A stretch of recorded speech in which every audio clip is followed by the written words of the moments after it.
Alp Arslan नहीं रुकेगा। सुल्तान तुरुल चाहे जो भी कहे वो वही करेगा जो उसके जहन में है। वो यानिस को लाकर सुल्तान के सामने पेश करेगा।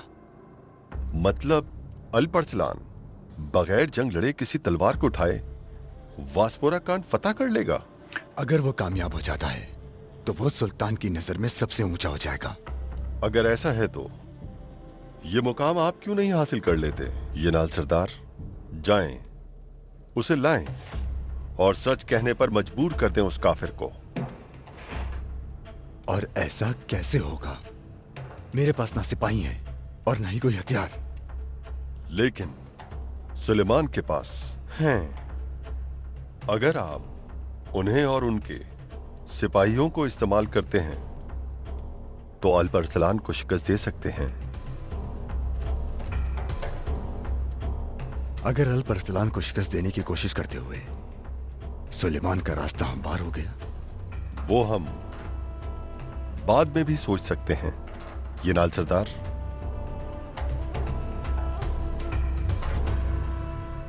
तुम्हारी वालिदा मुझ पे हाथ उठाती है। तुम्हारे भाई बाबा के साथ मिलकर मेरे भाई के खिलाफ साजिश करते हैं और तुम कुछ नहीं कहते। अल्परसलान तख्त का वारिस बनने के लिए जो कुछ कर सकता है करता है। और आप क्या कर रहे हैं सुलेमान? कुछ नहीं। आपने कहा था कि मैं तुम्हें महल में रखूंगा और मेरे आगे पीछे हर वक्त खादिमा होंगी। सब झूठ। अगर आप ऐसे ही चलते रहे तो फिर मैं ये सब मामला खुद संभालने पर मजबूर हो जाऊंगी। बस बहुत हो गया।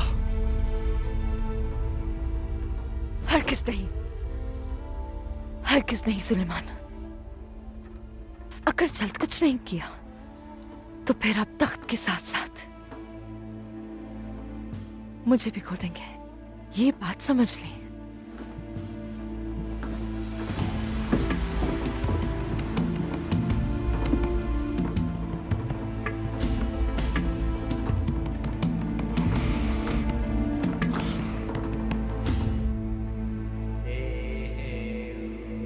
सुल्तान तुरुल को समझाने की पूरी कोशिश की कि हमारा इससे कोई ताल्लुक नहीं है चाचा जान, लेकिन उनका इसरार है कि उस हमले के जिम्मेदार हम ही हैं।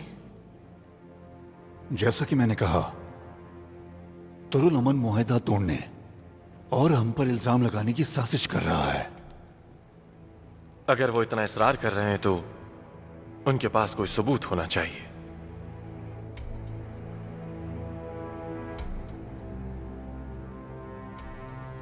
उनके पास कोई सबूत नहीं है। अगर होता तो हम वास्पुरा कान खो चुके होते। युदोकिया का कहना बिल्कुल ठीक है। यह सिर्फ एक इल्जाम है। वो दावा कर रहे हैं कि वो उसके पीछे नहीं है और हम जानते हैं कि हम भी नहीं। तो उसके पीछे कौन है और क्यों? उनसे पहले हमें जवाब तलाश करने की जरूरत है। अगर शहजादा यानिस तहकीकात में थोड़ी जल्दी करते हैं तो इससे हम सबको फायदा होगा। ठीक कह रहे हो तुम।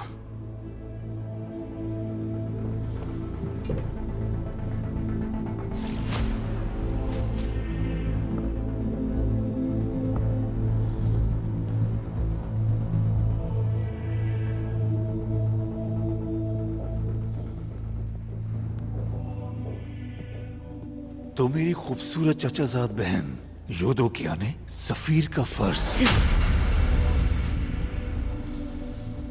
तुम आखिर मुआहदे को कैसे तोड़ सकते हो? ये क्या कह रही हो? आपने सोचा कि सबकी तरह हमें भी बेवकूफ बना देंगे। तुमने जाए वकुआ पर अपनी मोहर गिरा दी है। मेरा इससे कोई ना लेना ही चचा और ना ही किसी और को इस बारे में किसी को इल्म नहीं होना चाहिए, वरना हम सब इस खून में डूब जाएंगे जो तुमने मुआहदे की खिलाफ वर्जी करते हुए नाहक बहाया है। समझ गए?